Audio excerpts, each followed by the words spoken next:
आपके दुकान पे काफी भीड़ रहती है और जहाँ की अभी आप लोगों ने कर दी मेरे पास। तो ये तो अच्छी बात है ये तो अच्छी बात है ना कि हमारे आने से भीड़ तो आई कम से कम। तो मेरा सवाल ये है कि आपके दुकान पे हमेशा इस तरह की चर्चाएं चलती होगी राजनीतिक से संबंधित, तो आपको क्या लगता है कि किसका माहौल है विद्याधर नगर में?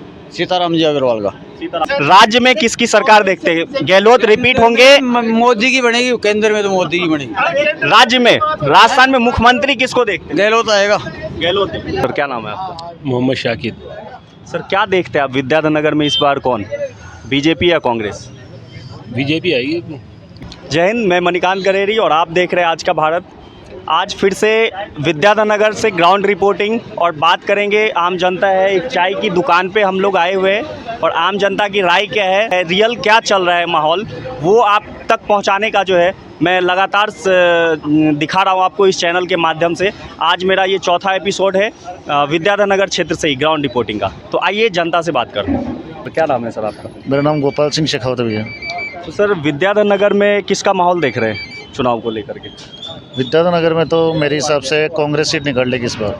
अच्छा, बिल्कुल। क्या लगता है ये बीजेपी का जो अवैध किला है जयपुर शहर का विद्याधर नगर, लगातार 3 बार से बीजेपी के ही विधायक चुनकर जा रहे हैं, तो क्या ये इस बार किला टूटने वाला है? इस बार किला टूट जाएगा। सीताराम अग्रवाल जी रिकॉर्ड तोड़ मतों से जीतेंगे इस बार। अच्छा, मतलब कांग्रेस से सीताराम अग्रवाल जी आने वाले हैं आपके हिसाब से? बिल्कुल। लेकिन कल दैनिक भास्कर का न्यूज़ पढ़े तो उसमें आया था कि सीताराम जी खुद मतलब इच्छुक नहीं है इस सीट से लड़ने के लिए। ऐसा कुछ नहीं है, टिकट फाइनल। आज ही रोड शो किया उन्होंने, 2 टूर कैंपेन किया है कई जगह। अच्छा, बिल्कुल जीतेंगे। तो आपको लगता है कि सीताराम जी आने वाले हैं? चलिए ठीक है सर। नमस्कार सर, आपका क्या कहना है सर इस पर? सर सीताराम जी क्या बीजेपी के अवैध किला को भेद पाएंगे इस बार? हाँ, लग रहा है इस बार। बीजेपी की तरफ से दिया कुमारी जी को उम्मीदवार बनाया है और जयपुर राजघराने से भी हो, तो इनके बारे में क्या कहना है आपका? नहीं, इनका भी अच्छा ओपिनियन है बीजेपी का। टक्कर तो रहेगी बराबर की। जो ये गढ़ है ना इधर का, तो बीजेपी का ये। और इस बार अगर काम के उस तरीके से देखा जाए, काम किसने किया है अधिक, तो कांग्रेस। सीताराम अग्रवाल जी ने बहुत काम करवाया इधर। तो विधायक तो नरपत सिंह जी थे, तो सीताराम जी ने कैसे काम करवाया? वो काम करवाया, नरपत सिंह जी को कभी देखा नहीं, इधर उधर घूमते, कभी फील्ड से गायब रहते थे। हाँ, फील्ड से गायब। तो हमारे साथ एक अनुभवी व्यक्ति है विद्याधर नगर विधानसभा क्षेत्र से ही, काफ़ी चुनाव इन्होंने देखा है और इनसे ही बात करेंगे कि क्या माहौल है इधर का विद्याधर नगर सीट से, और इन्होंने काफ़ी एक्सपीरियंस है, इनको अपना अनुभव है इस क्षेत्र का, तो इनसे ही विस्तार में बात करेंगे। नमस्कार सर, क्या नाम है सर आपका? अलाउद्दीन खान। तो सर आपने कितने चुनाव देखे यहाँ पे विद्याधर नगर में? आपके सामने कई चुनाव देखे होंगे आपने। हमने साहब को देखे करीब 10-15 देखे लिए, बाकी है ना अभी जैसे माहौल चल रहा है ना, ये क्या है कि जो काम करता है ना उस पार्टी को देते, कोई भी बचे। अब अग्रवाल साहब इस टाइम काम कर रहे हैं खूब, आज 10 साल हो गए उनको काम में लगे हुए, और कोई विधायक भी नहीं है। विधायक नहीं हारे हुए। हाँ, इसीलिए ना वो काम करते हैं, यानी किसी के दबाव में भी नहीं है, किसी कुछ भी नहीं है। और ये दिया आई है कुमारी, हाँ। ये नहीं है, इसको मालूम भी नहीं है। और ये जो बड़े खानदान के होते हैं ना, ये कोई निहाल भी नहीं करता। नहीं सर, देखिए दिया कुमारी जी के बारे में थोड़ा मैं बता दूं। देखो मेरी बात सुनो, थोड़ा सा मैं बता देता हूँ, आपसे ही पूछेंगे फिर। दिया कुमारी जी के बारे में थोड़ा मैं बताना चाहूँगा कि वो 5 साल तो विधायक भी रही है सवाई माधोपुर से, वहाँ भी उनका अच्छा कार्यकाल रहा है, पूर्णकाल का हुआ है। और अभी हाल फिलहाल में वो सांसद भी है राजसमंद से, वहाँ भी उनका कार्यकाल अच्छा रहा है, वहाँ की जनता उनको पसंद करते हो, फील्ड के नेता के तौर पर उनको देखा जाता है। तो उसके बारे में देखो मेरी बात सुनो, आप करो ठीक है, लेकिन क्या होता है यहाँ पर जो माहौल है ना, वो दिव्या कुमारी की तरफ नहीं जा रहा। ये माहौल तो जैसे कांग्रेस है, कोई भी हमारे वाले से, लेकिन हम तो कहते हैं जो काम करता है ना उसको वोट दो। तो सर सबसे पहले ये आपसे जानना चाहेंगे कि हम लोग इस जगह पर जो बैठे, ये कौन सी जगह है? ये बारे में थोड़ा ये अपने बोरिंग रोड है और जगन्नाथपुरी है, वार्ड नंबर 32 है। 32। अब 32 तो सर में 32 में जो पार्षद हमने बनवाया था नसरीन मानू, वो अच्छा काम करके गई है, अभी भी कर रही है, वो जैसे भी चल रहा है उसका काम। तो पार्षद कांग्रेस पार्टी से ही है? जी हाँ साहब। सभा का निर्माण हुआ है, अस्तित्व में आए हैं, और तब से लगातार बीजेपी के विधायक ही जीत रहे इस सीट से, तो इस बार सीताराम जी अग्रवाल पे आप बोल रहे हैं, तो कितना उम्मीद लग रहा है आपको? उसका उम्मीद तो ये हमारे वजह से तो 100% है, बाकी तो और ऊपर वाला जानता वो किसको क्या करेगा। ये क्या है कि जैसे भी कोई काम होया नहीं यहाँ कांग्रेस के टाइम में काम होया, कोई आज तक नहीं बीजेपी वाले काम कर चल जाते। मतलब कांग्रेस सरकार के टाइम में काम हुआ है ऐसा क्या? हाँ सरकार के टाइम, सरकार राज्य में कांग्रेस की, हाँ कांग्रेस की, लेकिन यहाँ से तो हमेशा विधायक जो रहे वो तो बीजेपी से ही रहे। वो बीजेपी के रहे, लेकिन वो खाली वो ही लाते हैं जाति में जो अच्छा। मुसलमान हिंदू वो लाते हैं। ये क्या मतलब है भाई, जैसे हम नहीं यहाँ रह रहे हैं तो हम भी यहाँ के नागरिक हैं, हमारे को पाकिस्तान से क्या लेना है? नहीं, कोई लेना देना नहीं है सर। जो हिंदुस्तान में है और जो हिंदुस्तान को अपना मानते हैं वो सब बराबर ही है। सब बराबर है। सर क्या नाम है आपका? मोहम्मद शाकिर। सर क्या देखते हैं आप विद्याधर नगर में इस बार कौन, बीजेपी या कांग्रेस? बीजेपी आई है।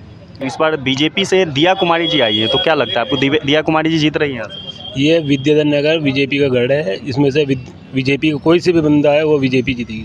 चाहे दिव्या कुमारी आया या कोई नरपत सिंह आया है, कोई भी आया, ये विद्यानगर बीजेपी का गढ़ है पूरा। तो आपको पूरा यकीन है कि बीजेपी फिर से बाजी मार सकती है इसे? मार सकती है, कोई नहीं।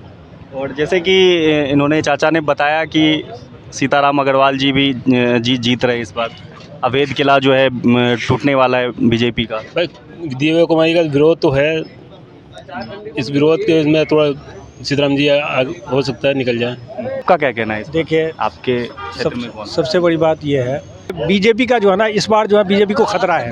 ये गढ़ होने के बावजूद भी बीजेपी को खतरा है, इसलिए कि अग्रवाल जी जो है ना इस दफ़ा जिस तरीके से काम कर रहा है, हारा हुआ विधायक नरपत सिंह जी बेचारे आज तक तो कोई काम नहीं किए। ये विद्याधर नगर में क्या माहौल दिख रहा है आपको? आप विद्याधर नगर में इस बार 15 साल का सुपड़ा साफ होने वाला है और सीताराम जी अग्रवाल 50,000 वोटों से इस बार जीतेंगे। तो ये बीजेपी का अवैध किला इस बार भेद पाएंगे सीताराम जी? बिल्कुल 50,000 राजपूत वोटर है, उसकी वजह से दिया कुमारी को लाया गया, पर राजपूत इस बार कांग्रेस के साथ में है। अच्छा। बिल्कुल। तो क्या लग रहा है कि राज्य में गहलोत सरकार रिपीट हो रही है? बिल्कुल रिपीट हो रही है। गहलोत सरकार की योजना ही ऐसी कि राज्य में गहलोत सरकार रिपीट होने जा रही है।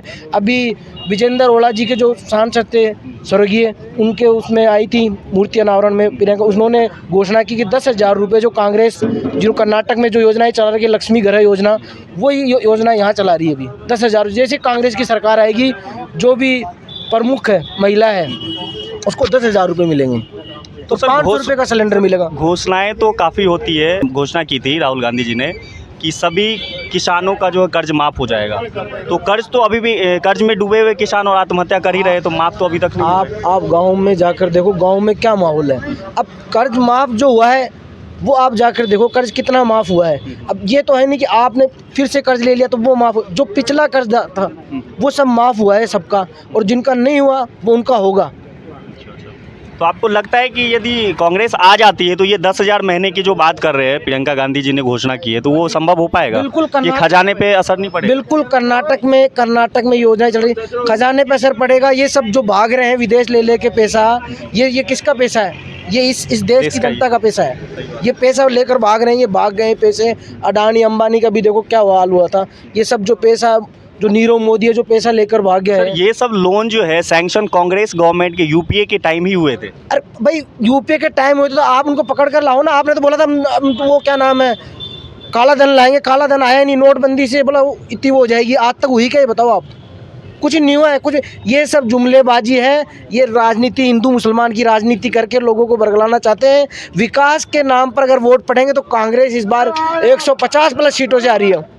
आज देखो गोविंद सिंह डोटासरा घर पे ईडी का छापा पड़ा है वैभव गहलोत को, क्योंकि गोविंद सिंह डोटासरा एक अकेला ऐसा इंसान है कांग्रेस पार्टी में जो मुखर होकर संघ के खिलाफ और बीजेपी के बड़े बड़े नेता और राठौड़ के खिलाफ और सबके खिलाफ मुखर होकर बोलता है, इसीलिए उसको ईडी से दबाया जा रहा है। तो ईडी तो अपनी कार्रवाई कर रही है, स्वतंत्र एजेंसी है, अपनी कार्रवाई कर रही है। स्वतंत्र, देखो ईडी स्वतंत्र एजेंसी है, लेकिन जब चुनाव आते हैं तो बीजेपी की एजेंसी हो जाती है। अब चुनाव है राजस्थान में, 25 नवंबर को वोटिंग होगी। इससे पहले डोटासरा को दबाया जा रहा है, पर डोटासरा के आपके कहने का मतलब क्या है? ये जो सीबीआई, ईडी, ये सब एजेंसियां है वो बिकाऊ है? ये सब सेंट्रल गवर्नमेंट के अंडर काम कर रही हैं। ये चुनाव सर सेंट्रल में तो यूपीए सरकार भी रही है काफ़ी टाइम तक, तो ये भी दुरुपयोग कर पा रहे होंगे इसका? दुरुपयोग चुनाव के टाइम पे आप देखो ना, अब चुनाव है, कांग्रेस के जो प्रदेश अध्यक्ष है गोविंद सिंह डोटासरा, उन पर आज ईडी की रेड हुई है। उनके ऊपर तो पेपर लीक का मामला चल रहा है, कुछ आरोप है, बड़ा आरोप है। देखो पेपर लीक हुए, पेपर लीक के आरोप है, तो इससे पहले क्यों उन पर रेड नहीं हुई? आज ही क्यों हुई है? क्योंकि 25 नवंबर को यहाँ पर वोटिंग होगी। सर ये चीज़ और मैं बता देना चाहता हूँ कि ज़्यादातर जनता भी ऐसे सवाल करती है और विरोधी पार्टी भी करती है सरकार से कि वे सरकार इलेक्शन के टाइम ही छापे पड़वाती है ईडी से। तो सर पैसा का जो बड़ा खेप होता है काला धन का, वो इलेक्शन में ही खपत होती है नेताओं की तरफ से, इसलिए ईडी उस टाइम काफ़ी एक्टिव होती है। ईडी सेंट्रल गवर्नमेंट के चलती है। जब चुनाव आ गए हैं तो अभी उनको लग रहा है कि गोविंद सिंह डोटासरा मजबूत हैं और उनके नेतृत्व में, प्रदेश अध्यक्ष नेतृत्व में चुनाव हो रहा है, तो 150 प्लस सीटें आ रही है, तो उनको दबाने के लिए, आप सुनो कि वो अपने क्षेत्र में ही रहें, उनको दबाने के लिए योजनाएं बनाई जा रही है। तो आपके कहने का मतलब है कि ईडी और सीबीआई ये जो एजेंसी है वो चुनाव में कुछ टाइम तक छुट्टी पे चले जाए? छुट्टी पे नहीं चले जाए। अगर आपको पहले ही था तो आप पहले उन पर रेड क्यों नहीं मारी आपने? मतलब आप आज 25 तारीख को उन पर रेड मार रहे हो, तो पहले था, उनको पहले क्यों रेड नहीं मारी? ये बताइए, क्राइम मान लीजिए आज कोई क्राइम हो गया तो पुलिस 3 महीने पहले कैसे उसको पकड़ सकती है? यही बात आप जो यही बात, क्राइम अगर 3 महीने पहले, तो 3 महीने पहले छापा क्यों नहीं पड़ा? आज क्यों पड़ रहा है? पेपर लीक हुए कब हुआ टाइम? ये बड़े नेता होते हैं सर, जो बड़े नेता होते हैं, कांग्रेस के प्रदेशाध्यक्ष है डोटासरा जी, इनके खिलाफ एक मजबूत सबूत जब तक हाथ नहीं लगे एजेंसी को, तब तक उन पर कार्रवाई नहीं की जाती। तो फिर आप उनको गिरफ्तार करो ना। जब आप डोटासरा के खिलाफ आपके पास मजबूत सबूत है तो आप उनको गिरफ्तार करो, लेकिन उनको गिरफ्तार नहीं करेंगी। उनको दबाने के लिए और ईडी का दुरुपयोग हो रहा है राजस्थान में, और ये 25 तारीख को राजस्थान की जनता बताएगी बीजेपी को कि 150 प्लस सीटों से कांग्रेस की सरकार बन रही है। आपके दुकान पे काफी भीड़ रहती है और जहाँ की अभी आप लोगों ने कर दी मेरे पास। तो ये तो अच्छी बात है ये तो अच्छी बात है ना कि हमारे आने से भीड़ तो आई कम से कम। तो मेरा सवाल ये है कि आपके दुकान पे हमेशा इस तरह की चर्चाएं चलती होगी राजनीतिक से संबंधित, तो आपको क्या लगता है कि किसका माहौल है विद्याधर नगर में? सीताराम जी अग्रवाल का। राज्य में किसकी सरकार देखते हैं? गहलोत रिपीट होंगे? मोदी की बनेगी, केंद्र में तो मोदी की बनेगी। राज्य में, राजस्थान में मुख्यमंत्री किसको देखते हैं? गहलोत आएगा। गहलोत। तो आपने देखा, मैं विद्याधर नगर से ग्राउंड रिपोर्टिंग में मेरे पीछे देख सकते हैं जितने भी लोग हैं, इनसे बात करने की कोशिश की और यही पता चला है कि इस एरिया में खासकर जो है मिला जुला असर है।